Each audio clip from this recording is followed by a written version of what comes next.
acerca de que esto es un problema multifactorial y que no es un problema de hambre. La desnutrición, como dice el doctor Albino, es otra cosa y tiene que ver con esto de entender que es una consecuencia del subdesarrollo, que no tenemos índices en realidad de desnutrición en la Argentina y que necesitamos todos juntos sumarnos desde el gobierno, desde las entidades no gubernamentales, desde el empresariado, también desde la comunidad. Creemos que nosotros tenemos una obligación moral de que cada niño despliegue su potencial genético. Un país superproductor de alimentos como este, un país donde uno pone una semilla y crece una planta, un alimento, donde la gente es solidaria.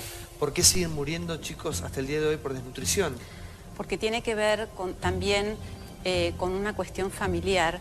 Tiene que ver no con el reparto de alimentos, sino tiene que ver también con una cuestión de educación a la familia para que entienda lo que un niño, lo que una persona embarazada necesita para que luego haya un adulto pensante. Ahora, ¿cuáles son las necesidades urgentes? La salud. La salud. La alimentación. Pero si una persona en tu comunidad se enferma, ¿qué es lo primero que hace? ¿O a dónde puede asistir? Y muchas veces se traslada en los hospitales, pero en los hospitales no lo atienden como corresponde. ¿Por qué? Por un racismo. Y esas cosas que muchas veces dice que el indígena no quiere ir al médico, que abandona el tratamiento. No, aquí decía, un diputado dijo Diana que ustedes Conti no permitían que llegaran los médicos ni a enseñarles porque ustedes tenían sus propias costumbres y que no era posible ni educarlos ni enseñarles. La verdad que para nosotros cuando escuchamos un legislador que opina sobre nuestra forma de ser, que nunca se acercó hacia la población indígena, hace poco cuando se trasladó a un chico, no podía salir de la comunidad por el mal estado del camino. Claro. Hay una ambulancia que está al servicio de la comunidad, pero no funciona todos los días. Porque a veces no le tiene... ¿Cómo no funciona todos los días? Porque a veces no tiene combustible, o a veces el chofer está en otras cosas. ¿Y a cuánta distancia queda del hospital más cercano? Está a 5 kilómetros del pueblo de Laguna Blanca, que es el pueblo del gobernador. ¿Cuáles son las enfermedades más comunes? Las enfermedades comunes que está matando a la gente es la tuberculosis. ¿Tuberculosis? Sí. Y también neumonía, que son enfermedades comunes para todos los pueblos indígenas. Y eso es la que provoca toda la muerte, el tema de la falta de un tratamiento adecuado. Hay mal de Chagas, que hay muchas enfermedades que ni siquiera sabemos. ¿Por qué? Porque no hay un estudio adecuado para la población indígena. ¿Por qué? Porque el problema que surge dentro del pueblo indígena es la falta de un interlocutor que sería como un enfermero indígena, que sea el nexo entre el médico y el paciente. Entonces muchas veces esa automedicación es la que provoca enfermedades que no tienen nada que ver con lo que uno tiene, porque uno trata de salvar su familiar a lo que puede. Entonces esa falta de conocimiento del manejo de las medicinas es uno de los factores que también tiene mucho que ver las muertes de los pueblos indígenas. Y es muy lamentable de que tenemos nuestros derechos ya reconocidos. El gobierno de Formosa siempre dice que es el pionero en reconocer e incluir los derechos indígenas, pero es la que más viola el derecho indígena por abandonar.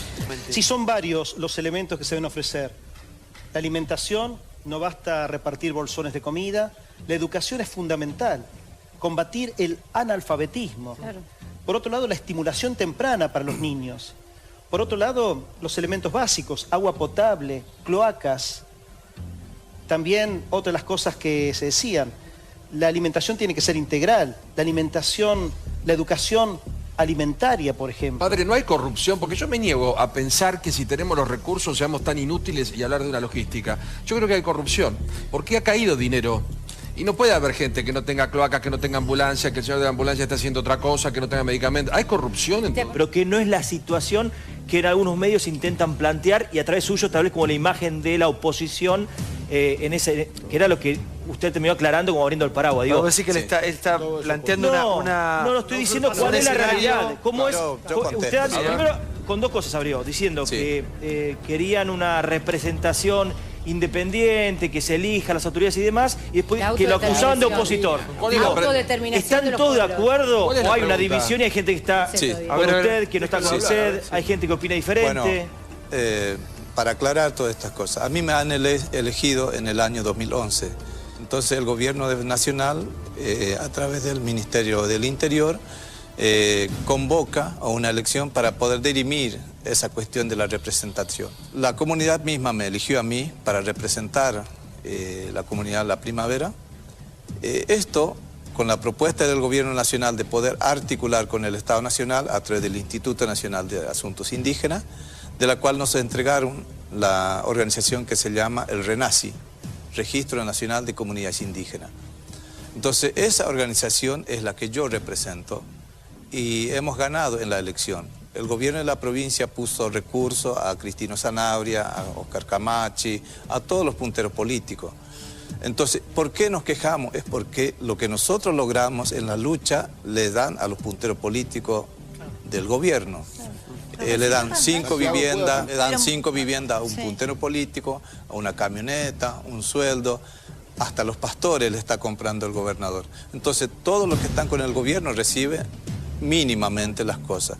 El tendido eléctrico, que se habla que está todo perfecto, es 5 años que está ahí colgados los cables y que no tiene energía. ¿Y cuánto tiene que ver que ustedes no, porque el gobierno los coloca en un rol de oposición, ¿no? Sí. ¿Cuánto tiene que ver que ustedes no hayan entregado los campos sojeros que son tan codiciados en estos momentos en la Argentina y especialmente en la zona donde ustedes están, en un momento donde hay un avance sojero increíble e inédito en la Argentina? Pero ese es en Salta. Vos sabés que tenemos una ley de bosques, nosotros aprobada, nacional. Sí.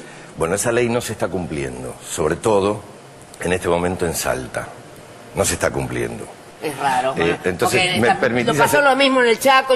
como no se cumple esa ley de bosque, que es de protección y que evita desmontes, en este momento hay comunidades como los huichis, los tobas y demás que están siendo desplazados de su hábitat natural y se quedan sin recursos. No solo las comunidades, los animales también. Los animales mueren, no tienen dónde vivir. Es un desastre. ¿Y quién puede parar eso? Bueno, hay una Secretaría del Medio Ambiente. Queríamos pedirle a la Secretaría de Medio Ambiente que por favor se dediquen a tratar de hacer cumplir esta ley que es tan importante y que habla del futuro de la Argentina, el futuro de nuestra región. ¿Puede ser? Bueno. Se desmanteló ya algo parecido a la tercera parte de la ciudad de Buenos Aires. Es un pedido, no es una exigencia, no nos ponemos duros. ¿Por qué no es una exigencia? Es si un es una pedido, ley, tiene que cumplirse sí, la ley. La ley sí hay que cumplirla. Sí. ¿Cuánto tiene que ver que ustedes no hayan entregado los campos sojeros que son tan codiciados en estos momentos en la Argentina y especialmente en la zona donde ustedes están? Porque las exportaciones agropecuarias se multiplicaron en esta década, la superficie, no solo las exportaciones, la superficie cultivada se creció como nunca antes. De hecho, más allá de lo que conocíamos todos en los 90 como la frontera agropecuaria, se está haciendo soja, digamos, ha corrido al tabaco, ha corrido al algodón, ha llegado a Formosa. En un momento donde hay un avance sojero increíble e inédito en la Argentina. Pero ese es en Salta, creo. Entonces, en ese momento, nuestra comunidad estaba, la empresa Nidera. Sí. Cuando yo asumí como autoridad, esta misma empresa se retiró. ¿Por qué? Porque sabe que nosotros estamos en contra de la contaminación ambiental, porque tenemos información que manejamos relacionada con las organizaciones campesinas. Entonces, mínimamente tenemos conocimiento de lo que atrae los riesgos del glifosato. Porque fíjense que en el año 2007, cuando la empresa sojera fumigaba los ranchos de los indígenas y morían 70 indígenas en un año y medio por la tuberculosis, porque ellos tomaban agua del techo envenenada y estaban envenenados. Entonces nosotros denunciábamos eso. Le hemos elevado al Ministerio Medio Ambiente, al Instituto Nacional de Asuntos Indígenas, pero nunca se investigó esta denuncia que hemos hecho. Esperen, quiero compartir con ustedes las palabras de Capitanich, que habló de uso político de la desnutrición. Mirá. Frente al conocimiento público de los últimos casos de desnutrición en la Argentina, Jorge Capitanich dio la versión oficial sobre el problema. Donde hay una necesidad, hay un derecho. La presidenta dijo, mientras haya un pobre en la República Argentina, estaremos en deuda. Las estadísticas en materia nutricional tiene que ver con la elaboración de las mismas por parte de cada una de las provincias argentinas. La República Argentina ha tenido logros muy significativos en materia de reducción de mortalidad infantil. Pueden existir casos. Esto no significa una perspectiva de carácter general. ¿Qué ocurre en algunas provincias como Chaco o del norte, que tiene enorme dispersión geográfico-poblacional? Existen, probablemente, situaciones que requieren una atención directa por parte del Estado a los efectos de hacer un seguimiento para que efectivamente esos casos no ocurran. Es necesario hacer un uso responsable de la información y no hacer un uso político de la misma. Parece que está claro que aumentó el presupuesto en política social. En el 2003 eran 4.000 millones, hoy son 75.000 millones. El gobierno ha volcado más dinero, pero está claro que en los últimos 3 años la situación social empeoró y que no hay que verlo como casos aislados, sino como la falta de un programa para atender en serio. Los primeros 1000 días son determinantes en la vida de una persona y si la desigualdad se hace fuerte en los primeros 1000 días, es muy difícil recuperarla después.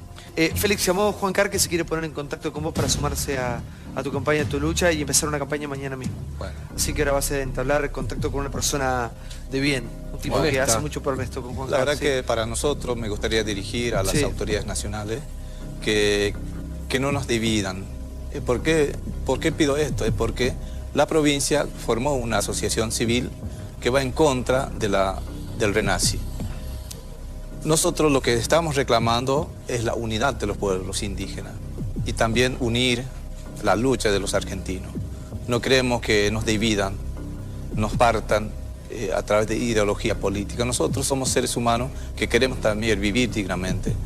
No queremos depender del otro, queremos depender de nosotros mismos para poder construir una vida más digna, que también tengamos más vida. Por esa razón nosotros nos dirigimos a las autoridades nacionales, especialmente a la Presidencia de la Nación, que busque una salida a este sufrimiento de los pueblos indígenas, que no nieguen esta realidad que hoy estamos padeciendo.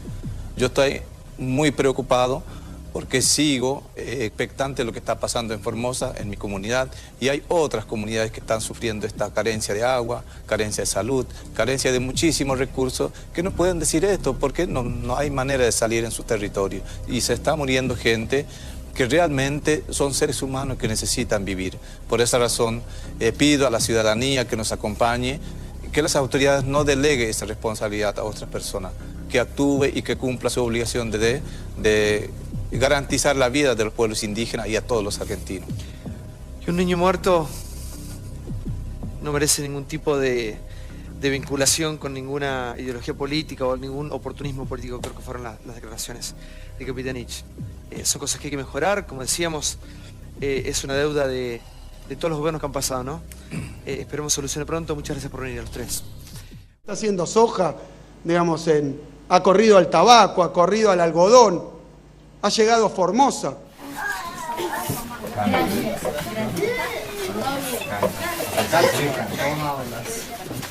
Nosotros compartimos, tenemos ¿Desde cuándo están trabajando así? hace 2012, 2013, el año pasado y ahora.